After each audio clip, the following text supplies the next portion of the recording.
मैं अमित कुमार खंडल आप सभी स्टूडेंट्स का न्यू सेक्शन क्लासेज के मोबाइल ऐप पे स्वागत करता हूं और अपन इसमें संविधान के पार्ट को पढ़ेंगे कंप्लीट, जो कि आपकी राजस्थान पुलिस, दिल्ली पुलिस, ग्राम सेवक, पटवार और अन्य जो एलडीसी वगैरह के एग्जाम उनके लिए बहुत ही इम्पोर्टेंट रहेगा।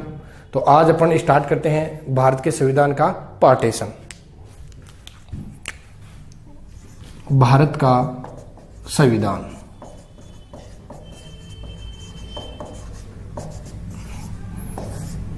अपन पहले बात करेंगे संविधान के बारे में कि संविधान कहते किसे हैं। यानी जो संविधान है वह एक वैधानिक दस्तावेज मान सकते हो आप इसको, वैधानिक दस्तावेज, जिसके अनुसार कोई भी देश, कोई भी राज्य मान सकते हैं, जो कि अपने शासन का क्या करता है, संचालन, शासन का संचालन करता है। कोई भी देश या राज्य, यानी एक ऐसा वैधानिक दस्तावेज है अपना संविधान, जिसके अनुसार अपने शासन का क्या करता है, संचालन करता है। नेक्स्ट, जो संविधान होता है ये बताता है कि उसमें यानी उस देश में सरकार किस प्रकार से कार्य करेगी, जनता की क्या भागीदारी होगी और जनता है वो किस प्रकार से अपने यानी कार्यों को संचालन में लाएगी और किस प्रकार के कार्य अपने सही हैं और किस प्रकार के कार्य अपने गलत हैं। ये भी सरकार को यानी पाबंद करता है अपना संविधान। यानी एक तरीके से अपन कह सकते हैं कि कोई भी देश अपने कानून का जिन दस्तावेजों से संचालन करता है, यानी वैधानिक दस्तावेज होते हैं ये, उनको अपन क्या कह सकते हैं, संविधान कह सकते हैं। नेक्स्ट, अपना जो संविधान है ये कोई एक दिन में तो बना नहीं है। जैसे ईस्ट इंडिया कंपनी की स्थापना हुई, ईस्ट इंडिया कंपनी की स्थापना से लेकर अपनी आज़ादी तक अपना संविधान बनता हुआ आया है, जो कि 26 जनवरी 1950 को यानी संपूर्ण रूप से क्या हुआ था, लागू हुआ था। नेक्स्ट बात, अब बात करते हैं कुछ इसके इतिहास की।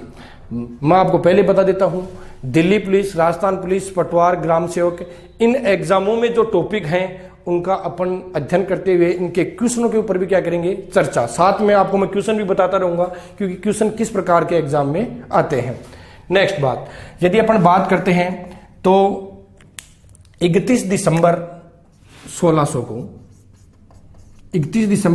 को ईस्ट इंडिया कंपनी की स्थापना की गई, जो कि ब्रिटिश महारानी एलिजाबेथ प्रथम, ब्रिटिश महारानी एलिजाबेथ प्रथम का उस समय इंग्लैंड में शासन था, ब्रिटेन में शासन था। इन्होंने एक अधिकार पत्र जारी करके ईस्ट इंडिया कंपनी को व्यापार करने की क्या दी, छूट प्रदान की। कौन से देशों में, पूर्वी देशों में। किस प्रकार के देशों की बात है ये, पूर्वी देशों में इनको एक अधिकार पत्र क्या कर दिया, जारी कर दिया। और इसके अंतर्गत इसकी यानी ईस्ट इंडिया कंपनी की जो एक टीम थी उसमें एक गवर्नर जनरल व 24 सदस्य, एक गवर्नर व 24 सदस्य इसमें क्या किए गए, नियुक्त किए गए, जो कि ईस्ट इंडिया का कार्यभार को क्या कर रहे थे, संभालने का उत्तरदायित्व तो इनको सौंपा गया। नेक्स्ट, लेकिन मैं आपको बता देता हूं इस प्रकार के क्वेश्चन एग्जाम में नहीं आते हैं, ये आपकी केवल जानकारी के लिए बताई गई हैं। आपके जो एग्जाम में जो क्वेश्चन पूछा जाएगा वो इसी प्रकार का पूछा जाएगा कि भारत में वैधानिक रूप से या लिखित संसद, यानी अपन पहले इसको समझो आप एक बार।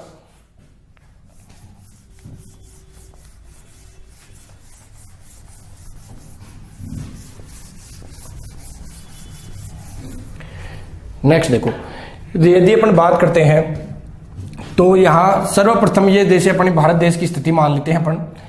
यहां अपना बंगाल है, यहां अपना मद्रास का क्षेत्र है और यहां पर मुंबई। ये तीन क्षेत्र अपने यहां पर, ये बंगाल का क्षेत्र, ये मद्रास का क्षेत्र और ये उस समय की बंबई।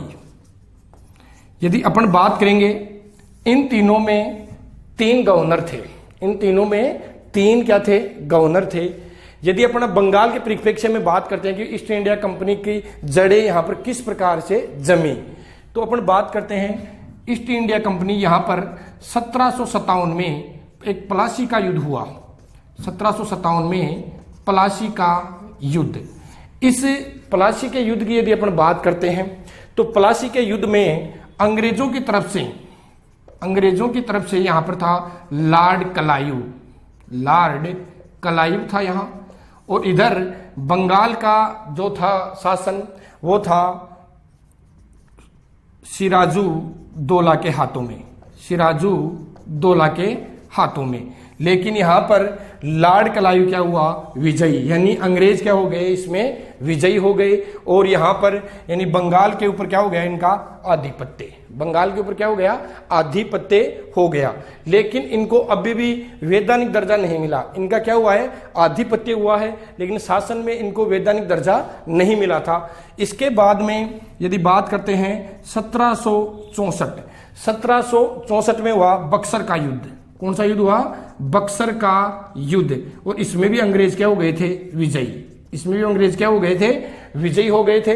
और इसके बाद में 1764 में बक्सर के युद्ध के पश्चात की यदि अपन बात करते हैं, इसके बाद में इनको बंगाल में पूर्णतया वैधानिक दर्जा क्या हो गया था प्राप्त हो गया था। तो एक युद्ध कौन सा जीत लिया, प्लासी का युद्ध जीत लिया। और 1764 में कौन सा जीत लिया, बक्सर का युद्ध इन्होंने जीत लिया। मैं आपको थोड़ा इतिहास की बता रहा हूं, इसमें इतिहास कैसे हुआ था। फिर इसमें अपन आगे यदि अपन चर्चा करते हैं तो 1765 में, यह आपके लिए काफी इंपॉर्टेंट है कि 1765 में एक इलाहाबाद की संधि हुई। 1765 में क्या हुई, इलाहाबाद की संधि। और यदि अपन इलाहाबाद की संधि की यदि अपन बात करते हैं तो ये हुई थी 1765 में। और इसके इलाहाबाद की संधि से अंग्रेजों को यानी ईस्ट इंडिया कंपनी को यदि अपन बात करते हैं तो यहां पर ईस्ट इंडिया कंपनी को बंगाल, मद्रास व बंबई, बंगाल, मद्रास व बंबई के दीवानी अधिकार प्राप्त हो गए। यदि अपन बात करते हैं कि इलाहाबाद की संधि हुई कब, तो 1765 में। इलाहाबाद की संधि कब हुई, 1765 में। और इसके इस संधि से यदि अपन बात करेंगे तो बंगाल, मद्रास व बंबई के यानी अधिकार यानी दीवानी अधिकार, किस प्रकार के दीवानी। और दीवानी मामले कौन से होते हैं, राजस्व यहां से एकत्रित करने का जो अधिकार था वो किसको मिल गया, ईस्ट इंडिया कंपनी को प्राप्त हो गया। तो ये अपना कुछ क्या था, इसका पुराना इतिहास था ईस्ट इंडिया कंपनी के बारे में। नेक्स्ट देखते हैं आगे।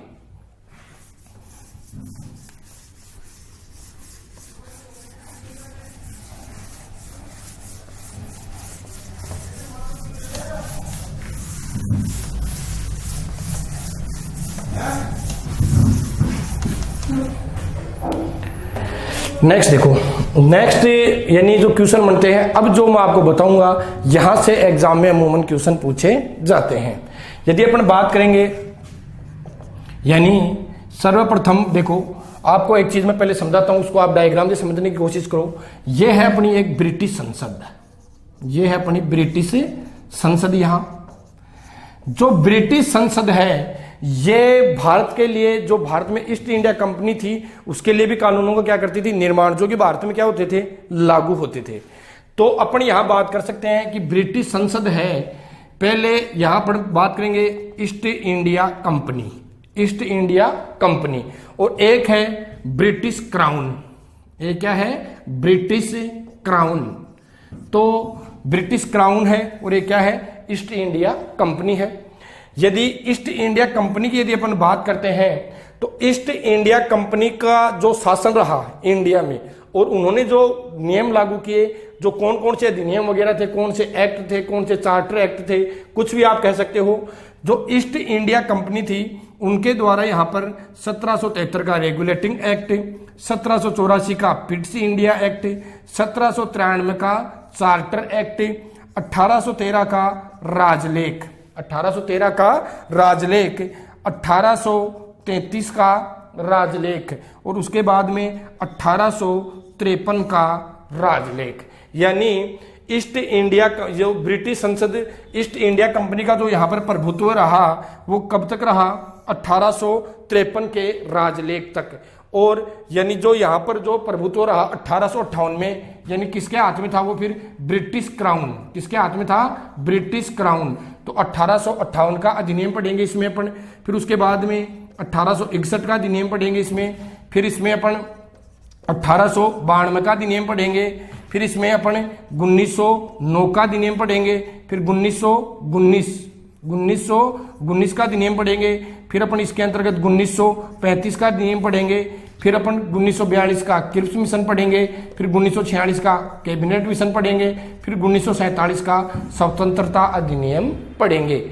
इन सभी को अपन क्या करेंगे, इसमें पढ़ेंगे। यानी किसमें है ये सब के सब, किसमें आएंगे, ब्रिटिश क्राउन के अंतर्गत आते हैं, और ये सब के सब किसके अंतर्गत आते हैं, ईस्ट इंडिया कंपनी के अंतर्गत आते हैं। नेक्स्ट, जो ब्रिटिश संसद है, कौन से है, ब्रिटिश संसद, वो इन कानूनों को क्या करती थी, निर्माण पहले ईस्ट इंडिया कंपनी के द्वारा संचालित करती थी, फिर ये कंप्लीट किसके हाथ में आ गया, ब्रिटिश क्राउन कह सकते हो, ब्रिटिश महारानी कह सकते हो, ये उनके द्वारा जो लागू किए गए वो 1858 से। यानी आपको पूछेगा भाई ब्रिटिश क्राउन का प्रभुत्व कब से शुरू होता है, तो आंसर क्या आएगा, 1858 से क्या होता है, शुरू। और ईस्ट इंडिया कंपनी का प्रभुत्व समाप्त कब हो गया, तो 1858 में इसका प्रभुत्व क्या हो गया था, समाप्त हो गया था, और 1858 में ब्रिटिश क्राउन का प्रभुत्व क्या हो गया था, शुरू हो गया था। तो अब इनमें अपन यानी आपकी जो एग्जाम की दृष्टि से जो क्वेश्चन बनते हैं, इनकी विस्तृत व्याख्या भी है, लेकिन आपको जो चाहिए एग्जाम की दृष्टि से इनमें क्या क्या क्वेश्चन बनते हैं, उनके ऊपर अपन क्या करेंगे, चर्चा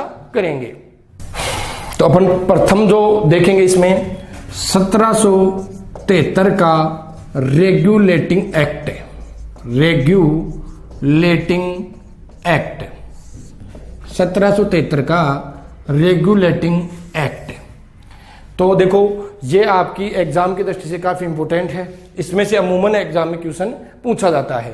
तो देखो 1773 का जो रेगुलेटिंग एक्ट है ये क्या है, ये प्रथम यानी ये प्रथम ऐसा जो अधिनियम एक्ट था जिसके द्वारा लिखित सुव्यवस्थित भारत संविधान निर्माण की, यानी भारत में यानी संविधान निर्माण की प्रक्रिया क्या मानते हैं, प्रारंभ। भारत में संविधान निर्माण की प्रक्रिया क्या मानते हैं, प्रारंभ। यानी आप कह सकते हो कि ये प्रथम जो अधिनियम है 1773 का रेगुलेटिंग एक्ट एक सा प्रथम अधिनियम था भारत के संदर्भ में, जिसमें अपन भारत के लिए प्रथम लिखित सुव्यवस्थित तरीके से संविधान निर्माण की प्रक्रिया को क्या मानते हैं, प्रारंभ मानते हैं। किसमें, 1773 के रेगुलेटिंग एक्ट में। मैं आपको अमूमन इसकी और थोड़ी बहुत इतिहास बताता हूं इस एक्ट के बारे में। इस समय ब्रिटिश जो पीएम था वो था लॉर्ड नॉर्थ। कौन था, लॉर्ड नॉर्थ। और इस लॉर्ड नॉर्थ के द्वारा क्या काम किया गया था यहाँ पर कि एक गुप्त समिति का गठन किया गया था, और उस गुप्त समिति ने 1773 के रेगुलेटिंग एक्ट के बारे में क्या किए, अपने विचार बताए, और उस किस प्रकार से इसको यानी पेश किया जाए, वो सब बातें किसके द्वारा की गई, गुप्त समिति के द्वारा की गई। पहली बात तो ये। दूसरी बात कि ये भारत के संदर्भ में प्रथम लिखित सुव्यवस्थित क्या मान सकते हो, अधिनियम इसको अपने मान सकते हैं। किसको, 1773 के रेगुलेटिंग एक्ट को। नेक्स्ट, इसमें जो आपके एग्जाम की दृष्टि से जो क्वेश्चन बनता है वो ये बनता है कि 1773 के रेगुलेटिंग एक्ट के द्वारा बंगाल के गवर्नर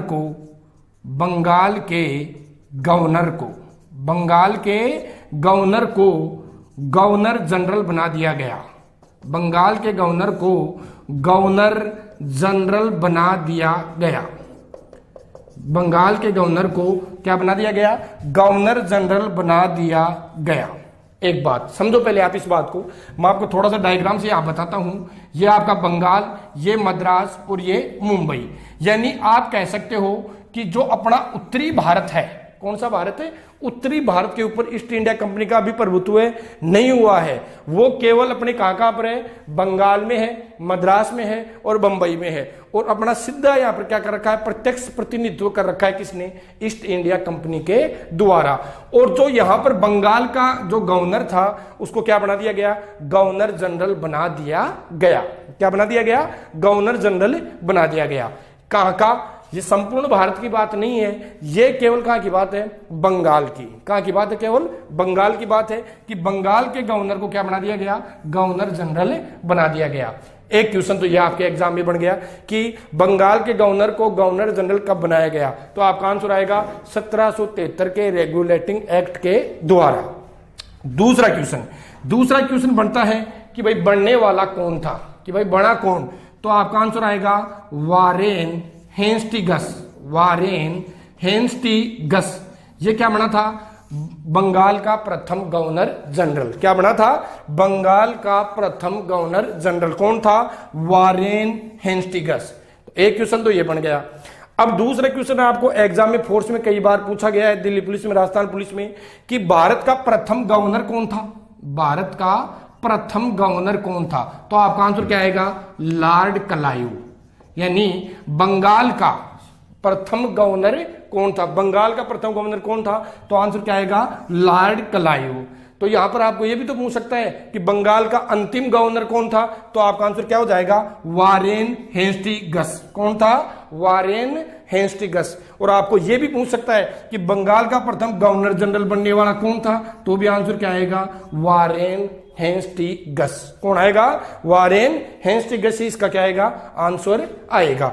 बंगाल के गवर्नर को क्या बना दिया गया? गवर्नर जनरल बना दिया गया। और इस बंगाल के गवर्नर के अधीन, ये आपका बंगाल, ये हो गया मद्रास और ये हो गई बंबई, इसी के अधीन यदि अपन बात करते हैं, बंगाल के गवर्नर के अधीन ही मद्रास को भी कर दिया गया और किसको कर दिया गया? बंबई को भी कर दिया गया। यानी मद्रास व बंबई जो दोनों प्रेसिडेंसियां थी, इनको भी किस प्रेसिडेंसी के अधीन कर दिया गया? बंगाल प्रेसिडेंसी यानी कलकत्ता प्रेसिडेंसी के अधीन कर दिया गया। कौन से अधिनियम के द्वारा किया गया?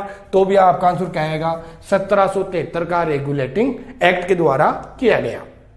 नेक्स्ट देखते हैं इस अधिनियम में और क्या प्रावधान किए गए।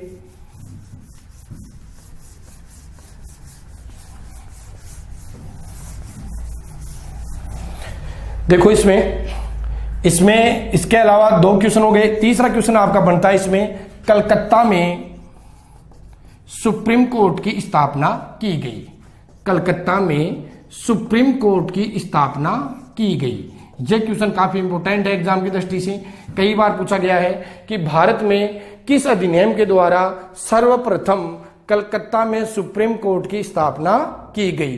तो आपका आंसर आएगा 1773 का रेगुलेटिंग एक्ट के द्वारा कलकत्ता में सर्वोच्च न्यायालय की स्थापना की गई। और यहां से अब क्या क्वेश्चन बनता है? अब क्वेश्चन का देखो, एक एग्जाम में दूसरी शैली हो सकती है एक क्वेश्चन की, दूसरी एग्जाम में उसी प्रश्न की शैली दूसरी हो सकती है, तो उसमें आप कंफ्यूज हो जाते हैं कई बार। तो आपको देखना होगा कि आपको पूछे कि कलकत्ता में सर्वोच्च न्यायालय की स्थापना किस अधिनियम के द्वारा की गई, तो आंसर क्या आएगा? 1773। लेकिन यदि आपको पूछता है कब की गई, आंसर में क्या पूछता है? कब की गई, तो आपका आंसर आएगा 1774। तो आपका आंसर क्या आएगा? 1774। तो आपको दोनों क्वेश्चन ध्यान में रखने हैं। कलकत्ता में सर्वोच्च न्यायालय की स्थापना की गई, तो आपका आंसर आएगा यानी किस अधिनियम के द्वारा की गई? तो 1773 का रेगुलेटिंग एक्ट। कब की गई? तो आंसर आ जाएगा 1774। कब की गई? 1774 में। और इस यानी सुप्रीम कोर्ट के फैसले के विरुद्ध यदि आप अपील कर सकते थे तो वो थी लंदन स्थित प्रीवी काउंसिल। कहां पर थी? प्रीवी काउंसिल में आप इसके यानी मामले के विरुद्ध क्या जा सकते, जिसको अपन कहते हैं ना अंतिम याचिका, तो अंतिम याचिका कहां कर सकते थे? लंदन स्थित प्रीवी काउंसिल में कर सकते थे। नेक्स्ट बात, अब क्वेश्चन बनता है इसमें, एक तो था मुख्य न्यायाधीश, वह इसमें 3 क्या थे? अन्य न्यायाधीश। 3 क्या थे? अन्य न्यायाधीश। एक क्या था? मुख्य न्यायाधीश। यदि आप मुख्य न्यायाधीश की बात करते हो तो यहां पर मुख्य न्यायाधीश था एलिजा इम्प्रे।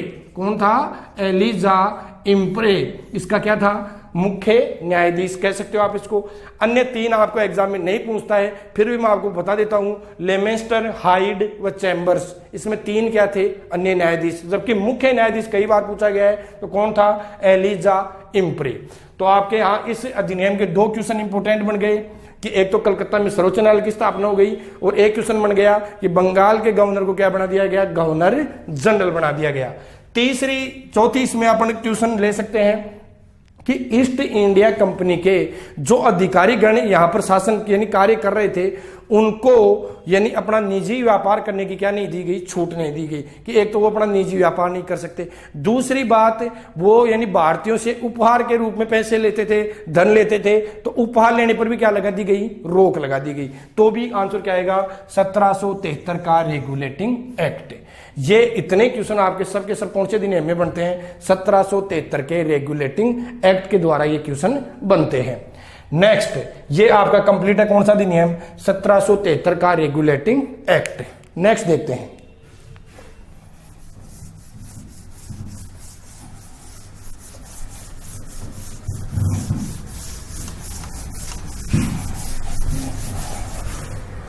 नेक्स्ट देखो, फिर इसके बाद में यदि अपन बात करते हैं तो अपना जो अधिनियम आता है 1784 का पिट्स इंडिया एक्ट, 1784 का पिट्स इंडिया एक्ट।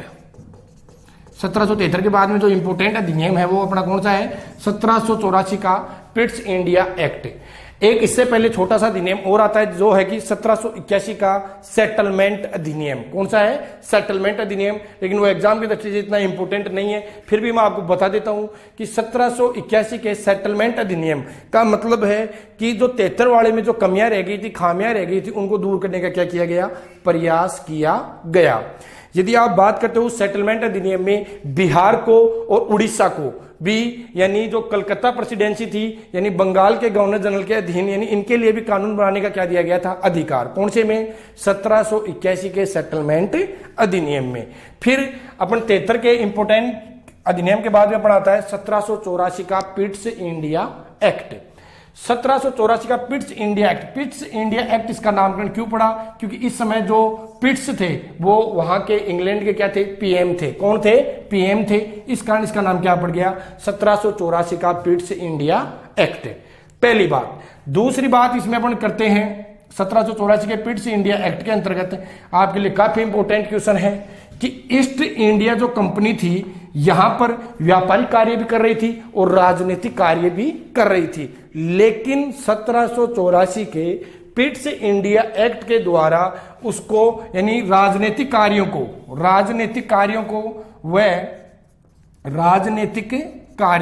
वह इसके अंतर्गत हम बात करेंगे व्यापारिक कार्यों को क्या कर दिया गया, पृथक कर दिया गया। यानी राजनीतिक कार्य व व्यापारिक कार्य, इन दोनों को क्या कर दिया गया, पृथक कर दिया गया। राजनीतिक कार्य थे, इनके लिए एक बनाया गया बोर्ड ऑफ कंट्रोलर। क्या बनाया गया, बोर्ड ऑफ कंट्रोलर बनाया गया। किन के लिए बनाया गया, ये राजनीतिक कार्यों के लिए। जबकि व्यापारिक कार्यों के लिए बनाया गया बोर्ड ऑफ डायरेक्टर्स। क्या बनाया गया, बोर्ड ऑफ डायरेक्टर्स। ये किसके लिए बनाया गया, व्यापारिक कार्यों के लिए। और ये बोर्ड ऑफ कंट्रोलर किसके लिए बनाया गया, तो राजनीतिक कार्यों के लिए। यानी आप कह सकते हो भारत में दोहरा शासन प्रारंभ हो गया, दोहरा शासन प्रारंभ हो गया। तो आपके ये क्वेश्चन भी एग्जाम की दृष्टि से इंपॉर्टेंट है कि भारत में दोहरा शासन प्रारंभ किस एक्ट के द्वारा मानते हैं, तो ऑप्शन में देगा 1773, 1784, 1793 या 1813। तो सही आंसर क्या आएगा, 1784 के पिट्स इंडिया एक्ट के द्वारा भारत में क्या प्रारंभ हो गया, दोहरा शासन क्या हो गया, प्रारंभ हो गया। और राजनीतिक कार्यों के लिए क्या बन गया, बोर्ड ऑफ कंट्रोलर बन गया। और व्यापारिक कार्यों के लिए क्या बन गया, बोर्ड ऑफ डायरेक्टर्स। क्या बन गया, बोर्ड ऑफ डायरेक्टर्स। और जो बोर्ड ऑफ कंट्रोलर था ये ब्रिटिश सम्राट, किसके अधीन मान सकते हो, ब्रिटिश सम्राट के अधीन इसको आप क्या कर सकते हो, मान सकते हो। किसको, बोर्ड ऑफ कंट्रोलर को। ये राजनीतिक कार्य के लिए और ये किसके लिए बन गया, व्यापारिक कार्यों के लिए। यानी ईस्ट इंडिया कंपनी, ये किसका हो गया संबंधित, ईस्ट इंडिया कंपनी का हो गया मेन व्यापारिक कार्य। और ये था जो बोर्ड ऑफ कंट्रोलर, ये किसके अधीन था, ब्रिटिश सम्राट के अधीन था। नेक्स्ट देखो,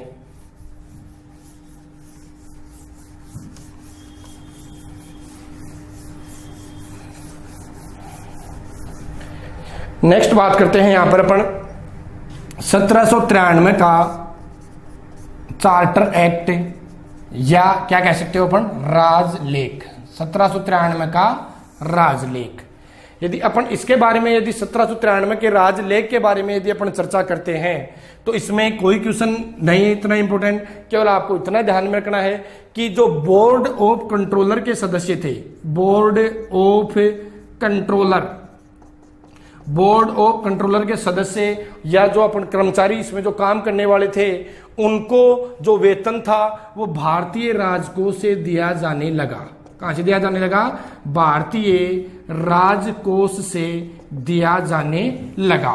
किस अधिनियम के द्वारा, तो 1793 के राजलेख के द्वारा। 1793 का जो राजलेख था उसके द्वारा यदि अपन बात करते हैं तो ब्रिटिश बोर्ड ऑफ कंट्रोलर के सदस्यों को जो वेतन था वो कहां से दिया जाने लगा, भारतीय राजकोष से दिया जाने लगा। तो ये आपके तीन अधिनियम मैंने आपको बताए हैं। एक तो आपका 1773 का रेगुलेटिंग एक्ट है, फिर 1784 का पिट्स इंडिया एक्ट है, और उसके बाद में क्या है आपका 1793 का राजलेख या चार्टर एक्ट है। तो अपन बात करेंगे कि ये आपके यानी 1800 से पहले के तीन अधिनियम क्या है आपके इंपोर्टेंट है, जिसमें आपके सामने 1773, 1784 और 1793 ये तीन हो गए। फिर देखते हैं आगे।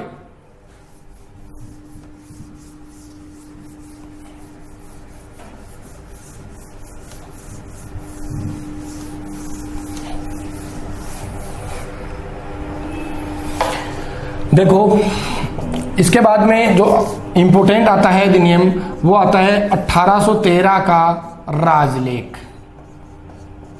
1813 का राजलेख।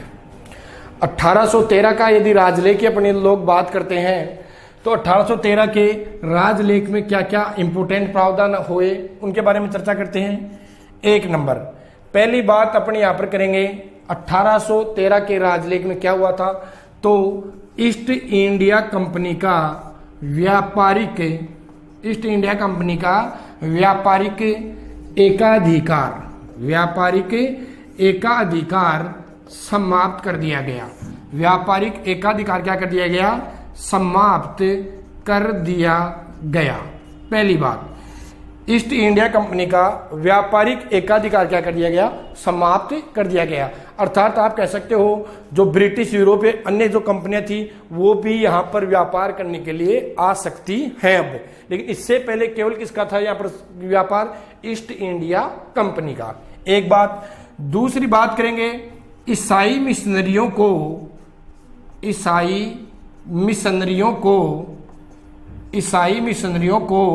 भारत में धर्म के प्रचार प्रसार की क्या दी गई, छूट दी गई। धर्म के प्रचार प्रसार की क्या दी गई, छूट दी गई। तो आपको ये बात भी ध्यान में रखनी है कि क्वेश्चन आपको पूछ सकता है कि ईसाई मिशनरियों को भारत में धर्म के, अपने ईसाई धर्म के प्रचार प्रसार की छूट किस अधिनियम के द्वारा दी गई, तो आपका आंसर आएगा 1813 का राजलेख। दो बातें हो गई। पहला, ईस्ट इंडिया कंपनी का व्यापारिक एकाधिकार क्या हो गया, समाप्त हो गया। दूसरी बात, ईसाई मिशनरियों को भारत में धर्म के प्रचार प्रसार की क्या दी गई, छूट दी गई। तीसरी बात, प्रति वर्ष भारतीय शिक्षा पर 1 लाख रुपए खर्च करने का प्रावधान भी किया गया। तो इसमें आपके सामने तीन क्वेश्चन इंपोर्टेंट है। पहला, ईस्ट इंडिया कंपनी का व्यापारिक एकाधिकार क्या हो गया, समाप्त हो गया। दूसरा, ईसाई मिशनरियों को भारत में धर्म के प्रचार प्रसार की क्या दी गई, छूट दी गई। नेक्स्ट है, प्रति वर्ष भारतीय शिक्षा पर 1 लाख रुपए खर्च करने का क्या किया गया, प्रावधान किया गया। ये तीनों प्रावधान कौन से अधिनियम के हैं, तो 1813 के राजलेख के द्वारा ये कार्य किए गए। तो 1773, 1784, 1793 और 1813 ये आपके अधिनियम क्या है, कंप्लीट है। इसके बाद में अपन क्या करते हैं, नेक्स्ट अधिनियमों के ऊपर चर्चा करते हैं। 1833 का चार्टर एक्ट, 1833 का चार्टर एक्ट, 1833 का चार्टर एक्ट। देखो यदि अपन इसमें बात करते हैं 1833 के चार्टर एक्ट में क्या क्या हुआ, पहला क्वेश्चन इसमें आपके ये बन सकता है कि बंगाल के गवर्नर जनरल को संपूर्ण भारत का गवर्नर जनरल बना दिया गया। संपूर्ण भारत का गवर्नर जनरल बना दिया गया। तो ये काफी बार एग्जाम में ये क्वेश्चन पूछा गया है। क्वेश्चन है कि बंगाल के गवर्नर जनरल को संपूर्ण भारत का गवर्नर जनरल कब बनाया गया। यानी भारत का गवर्नर जनरल, संपूर्ण भी नहीं तो आप ये कह सकते हो कि भारत का गवर्नर जनरल कब बनाया गया। तो आपका आंसर आएगा 1833 के चार्टर एक्ट के द्वारा। और बनने वाला कौन था? तो आपका आंसर आएगा Lord William Bentinck. Lord William Bentinck, Lord William Bentinck. बात है कि भारत में जो बंगाल का गवर्नर जनरल था उसको भारत का गवर्नर जनरल बना दिया गया। नेक्स्ट बात, और बनने वाला कौन था? तो लॉर्ड विलियम बेंटिक। तो आपको ये भी तो क्वेश्चन कर सकता है कि बंगाल का अंतिम गवर्नर जनरल कौन था? तो अंतिम पूछे तो भी आपका आंसर क्या आएगा? Lord William Bentinck. और भारत का प्रथम गवर्नर जनरल बनने वाला भी कौन था? तो भी आंसर क्या आएगा? Lord William Bentinck. एक क्वेश्चन। दूसरा इसमें से आपके बनता है 1833 के चार्टर एक्ट में कि गवर्नर जनरल की परिषद में, गवर्नर जनरल की जो परिषद थी उसमें एक मेंबर और जोड़ा गया, यानी अब कितने मेंबर हो जाएंगे इसमें? 4। कितने मेंबर हो जाएंगे? 4 मेंबर हो जाएंगे। और जो ये चौथा मेंबर जोड़ा गया, ये जोड़ा गया था विधि सदस्य के रूप में। किसके सदस्य के रूप में जोड़ा गया था? विधि सदस्य के रूप में ये चौथा मेंबर इसमें जोड़ा गया था। और ये जो था इसका नाम था लॉर्ड मेकाले। कौन था? Lord Macaulay. और एग्जाम में एक क्वेश्चन ये भी पूछा गया है कि भारत में प्रथम विधि आयोग का गठन हुआ था 1834 में। कब हुआ था? 1834 में उसका गठन हुआ था। और जिसके अध्यक्ष किसको बनाया गया था? लॉर्ड मेकाले को बनाया गया था। तो आपके ये दो क्वेश्चन है इस अधिनियम के, काफी इंपॉर्टेंट है। पहला जो मैं यदि क्वेश्चन के ऊपर चर्चा करना चाहूंगा कि बंगाल के गवर्नर जनरल को संपूर्ण भारत का क्या बना दिया गया? गवर्नर जनरल बना दिया गया। और बनने वाला व्यक्ति कौन था? तो आंसर आएगा लॉर्ड विलियम बेंटिक। कौन था? Lord William Bentinck. Next, governor की जो परिषद थी उसमें एक चौथा मेंबर जोड़ा गया। किस रूप में? विधि सदस्य के रूप में जोड़ा गया। और जिसका नाम क्या था? Lord Macaulay. क्या नाम था? Lord Macaulay. और भारत में एक विधि आयोग की क्या की गई थी? स्थापना। किसकी स्थापना की गई थी? विधि आयोग की क्या की गई थी? स्थापना। और उस विधि आयोग के जो अध्यक्ष थे वो कौन थे? Lord Macaulay. कौन थे? Lord Macaulay. ये सब प्रावधान कौन से अधिनियम के हैं? तो आपका आंसर आएगा 1833 का राजलेख बोल दो, चाहे चार्टर एक्ट बोल दो, बात सेम है। देखते हैं नेक्स्ट।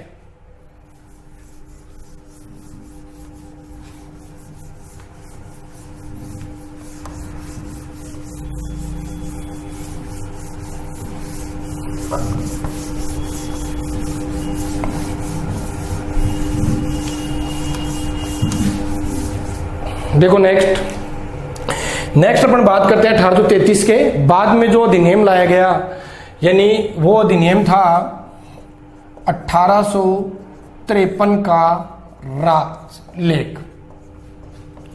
यानी ईस्ट इंडिया कंपनी थी ना जो भारत में, उसके अधीन ये अंतिम क्या था? राजलेख। उसके बाद में जो भारत का जो शासन था वो डायरेक्ट जो है ब्रिटिश साम्राज्य, ब्रिटिश महारानी के हाथों में चला जाएगा।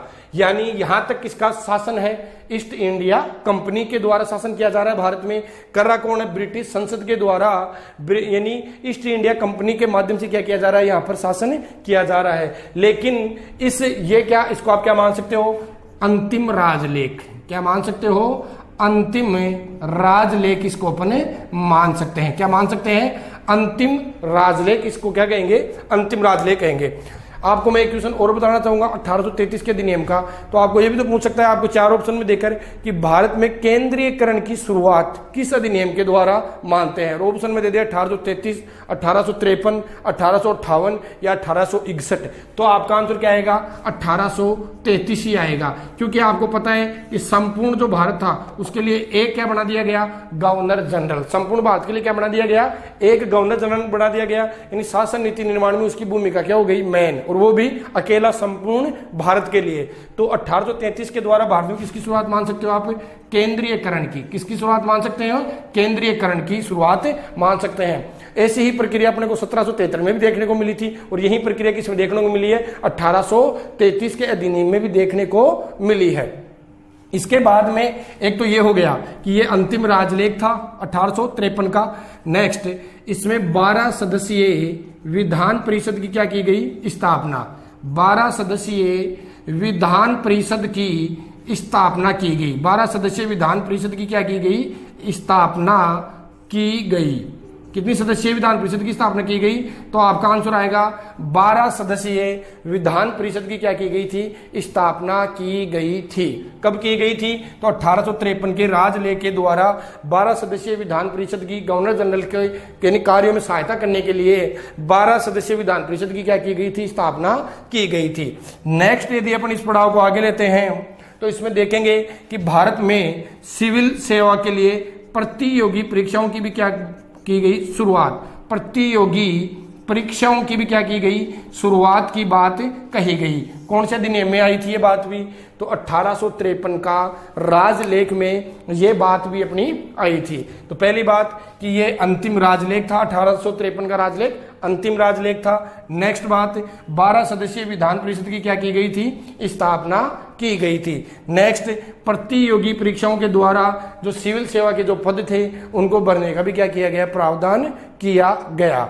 कौन से अधिनियम में किया गया, तो भी आपका आंसर आएगा 1853 के राजलेख में उनको भी भरने का क्या किया गया, प्रावधान किया गया। ये सब बातें आपके कौन से राजलेख की हैं, तो 1853 का राजलेख, जो कि ईस्ट इंडिया कंपनी के सानिध्य में अंतिम क्या था, राजलेख। इसके बाद में भारत का संपूर्ण शासन किसके हाथों में चला जाएगा, ब्रिटिश सम्राट या ब्रिटिश साम्राज्य या ब्रिटिश ताज के हाथों में यहाँ का शासन भारत का चला जाएगा। तो नेक्स्ट देखते हैं अधिनियम। ये अब तक थे, ये सब के सब किसके सानिध्य के हैं, ईस्ट इंडिया कंपनी का शासन। और जो अब अपन अब पढ़ेंगे वो सब के सब किसके अंतर्गत आएंगे, ब्रिटिश ताज के अंतर्गत। किसके अंतर्गत आएंगे, ब्रिटिश ताज के अंतर्गत।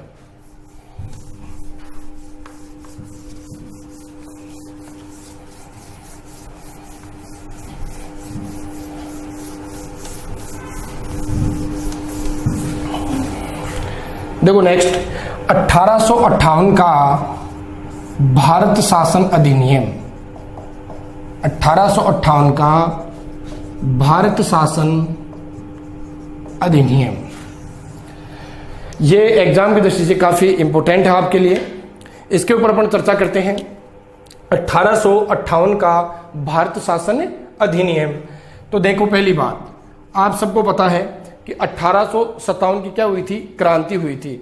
और 1857 की क्रांति के समय भारत का गवर्नर जनरल था लॉर्ड कैनिंग। कौन था, लॉर्ड कैनिंग। कौन था, लॉर्ड कैनिंग। और जो ये लॉर्ड कैनिंग था, ये भारत का उस समय गवर्नर जनरल था और इसने 1857 की क्रांति का जो ऐतिहासिक विद्रोह हुआ था भारत में अंग्रेजों के प्रति, उसको दबाने का काम सफलतापूर्वक किया। किसने, लॉर्ड कैनिंग के द्वारा। नेक्स्ट बात, यदि अपन बात करते हैं इस अधिनियम में अब कंप्लीट शासन किसके हाथों में है, ब्रिटिश साम्राज्य के हाथों में। तो ब्रिटिश साम्राज्य ने 1 नवंबर 1858 को 1 नवंबर 1858 को अपना जो घोषणा पत्र था, जो लॉर्ड कैनिंग के द्वारा भारत में भेजा गया, यानी भारत में दर्शाया गया कि इस अधिनियम में क्या क्या प्रावधान किए गए हैं। तो 1 नवंबर 1858 की घोषणा को विक्टोरिया घोषणा, 1 नवंबर 1858 की घोषणा को विक्टोरिया घोषणा के नाम से भी अपन लोग जानते हैं। नेक्स्ट बात है, यानी जो लॉर्ड कैनिंग था, ये यानी आप कह सकते हो कि जो लॉर्ड कैनिंग है, ये 1857 की क्रांति को दबाने में सफल हुआ था। इस कारण 1858, पहला क्वेश्चन यहीं पे है आपके लिए कि 1858 के अधिनियम के द्वारा, यानी गवर्नर जनरल के पद का नाम बदलकर क्या कर दिया गया, वायसराय। क्या कर दिया गया, वायसराय कर दिया गया। यानी गवर्नर जनरल के पद का नाम बदलकर क्या कर दिया गया, वायसराय इसमें कर दिया गया। कब किया गया, तो आपका आंसर आएगा 1858 के भारत शासन अधिनियम के द्वारा। यह पद समाप्त नहीं हुआ है। कई गाइड में आपको देखने को मिलेगा कि भाई 1858 का यानी अधिनियम के द्वारा गवर्नर जनरल का पद समाप्त हो गया। समाप्त नहीं हुआ है यहाँ पे कि गवर्नर जनरल के पद का नाम बदलकर क्या किया गया है, केवल वायसराय किया गया है। मैं आपको समझाना चाहूं कि जैसे ये मान लिया अपना भारत है, ये अपना क्या है, भारत है। और यहां पर अपना मान लेते हैं कलकत्ता यानी बंगाल प्रेसिडेंसी, मद्रास, मुंबई। एक तरफ तो ये है, यानी अपन ये से समझ सकते हैं कि ये अपना कोई एक डायग्राम है कि इधर तो मान लेते हैं अपनी देशी रियासतें, क्या है, देशी रियासतें, और इधर है ब्रिटिश स्वामित्व वाला क्षेत्र। कौन सा है, ब्रिटिश स्वामित्व वाला क्षेत्र। जो ब्रिटिश स्वामित्व वाला जो क्षेत्र है, यहां पर अंग्रेज डायरेक्ट जो शासन अपने द्वारा करते थे, यानी स्वयं शासन करते थे, प्रत्यक्ष रूप से शासन करते थे। लेकिन देशी रियासतों में जो ये शासन है अप्रत्यक्ष रूप से करते थे, प्रत्यक्ष रूप से नहीं करते थे। जैसे देशी रियासतों से यानी अपने को सबको पता है कि वेली जली यानी था यहाँ का गवर्नर जनरल अंग्रेज, उसके द्वारा लॉर्ड डलहौजी के द्वारा काफी यहाँ पर यानी देशी रियासतों को मिलाने का इनके द्वारा कार्य किया गया। विलय पत्र पर हस्ताक्षर करवा के, सहायक संधि द्वारा, गोद निषेध प्रथा के द्वारा, जो भी है अपना। लेकिन पहले यहाँ पर आपको समझना होगा कि ब्रिटिश स्वामित्व वाले जो क्षेत्र थे वहां पर अंग्रेजों का प्रत्यक्ष प्रतिनिधित्व था। कैसा प्रतिनिधित्व था, प्रत्यक्ष प्रतिनिधित्व था। लेकिन देशी रियासतों में ये क्या काम करते थे, उनको यानी आसपास जैसे आक्रमणों से सुरक्षा करना या अन्य किसी कार्य में उनकी मदद करना। इसके बदले इन देशी रियासतों से ईस्ट इंडिया कंपनी जो थी यहां पर क्या लेती थी, राजस्व प्राप्त करती थी। उनसे क्या प्राप्त करती थी, राजस्व प्राप्त करती थी। तो जो ये गवर्नर जनरल था, जो ब्रिटिश स्वामित्व वाले प्रत्यक्ष रूप वाले क्षेत्र थे, उनमें तो ये किस नाम से जाना गया, यानी गवर्नर जनरल के नाम से। और देशी रियासतों के लिए यदि ये कोई कार्य करेगा, इधर वाली देशी रियासतों के लिए यदि कोई कार्य करेगा तो वो कहलाएगा उस समय वायसराय। क्या कहलाएगा, वायसराय कहलाएगा। क्यों किया गया ये ऐसा काम, कि इसलिए किया गया कि 1857 की क्रांति थी, उसमें इन देशी रियासतों ने भी यानी सैनिकों का, अपने जो भारतीय सैनिक था उनका साथ दिया। तो अंग्रेजों ने अपनी कूटनीति से ये जानना चाहा कि भाई इनमें विद्रोह क्यों हुआ, यानी देशी रियासतों में विद्रोह क्यों हुआ। तो इन देशी रियासतों में यानी एक इस गवर्नर जनरल के पद का नाम बदल क्या कर दिया गया, वायसराय किया गया। और उनको ये सांत्वना दी गई कि आपके लिए हम अच्छे कार्य करेंगे। इस प्रकार से यानी गवर्नर जनरल के पद का नाम बदल के क्या किया गया, वायसराय। लेकिन यहां पर गवर्नर जनरल का पद समाप्त नहीं हुआ है, कभी भी नहीं हुआ है, ये इसी प्रकार से अनवरत चलेगा। देखो आगे, अभी समाप्त नहीं हुआ, आगे मैं बताऊंगा आपको क्या होगी प्रक्रिया। नेक्स्ट एक क्वेश्चन हो गया आपका 1858 के अधिनियम का कि गवर्नर जनरल के पद का नाम बदलकर क्या कर दिया गया, वायसराय कर दिया गया। 2 नंबर की बात करेंगे तो ब्रिटेन यानी ब्रिटिश जो संसद थी उसमें एक 15 सदस्यीय, कितनी सदस्यीय, 15 सदस्यीय भारत परिषद, 15 सदस्यीय भारत परिषद का सर्जन किया गया। कितने सदस्यीय, 15 सदस्यीय भारत परिषद का क्या किया गया, सर्जन किया गया। कितने सदस्यीय परिषद है ये, 15 सदस्यीय भारत परिषद का क्या किया गया, सर्जन किया गया।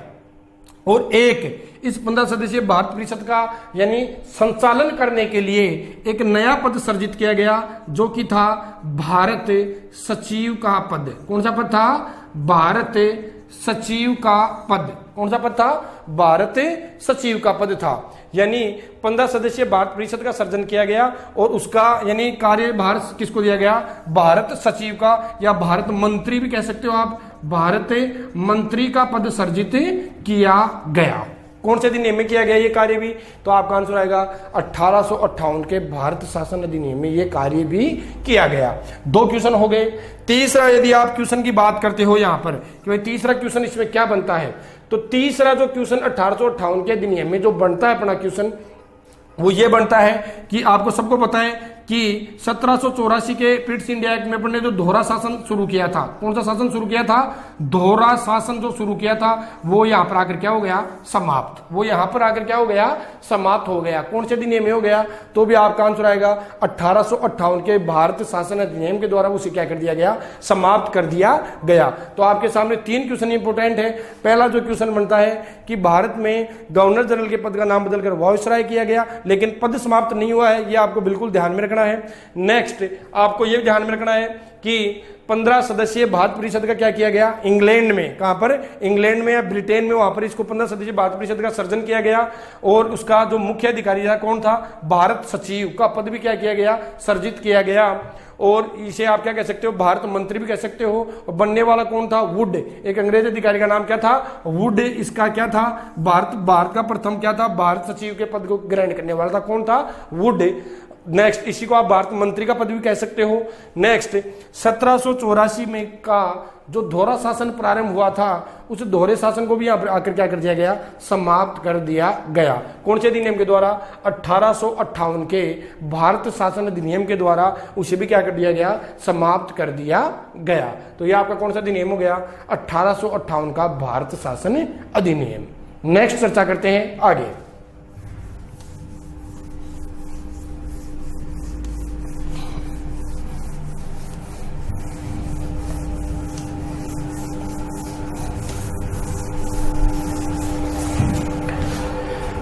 नेक्स्ट देखो, इसके बाद में जो अधिनियम आता है वो आता है 1861 का भारत शासन अधिनियम। 1861 का भारत शासन अधिनियम।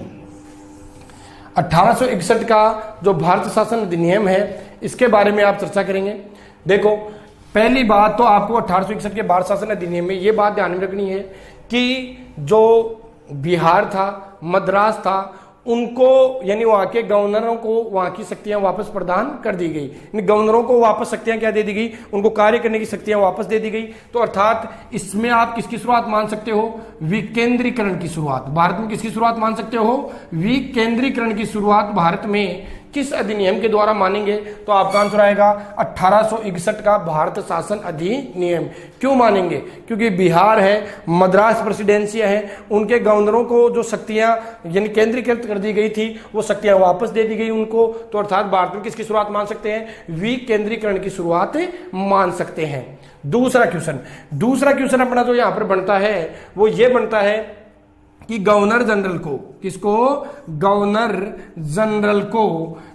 जनरल को अध्यादेश जारी करने की शक्ति, अध्यादेश जारी करने की शक्ति व विटो शक्ति भी क्या देगी, प्रदान की गई।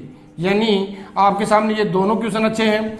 पहला क्वेश्चन तो आपको यह बनता है कि भारत में विकेंद्रीकरण की शुरुआत किस अधिनियम के द्वारा हुई, तो आपको ऑप्शन में दे देगा 1833, 1853, 1858 या 1861।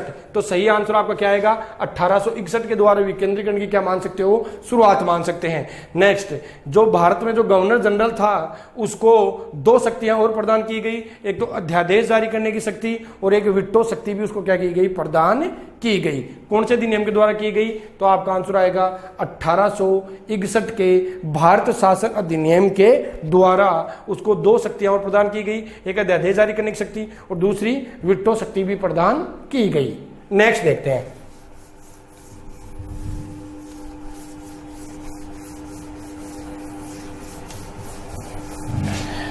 नेक्स्ट है अपना 1892 का भारत शासन अधिनियम।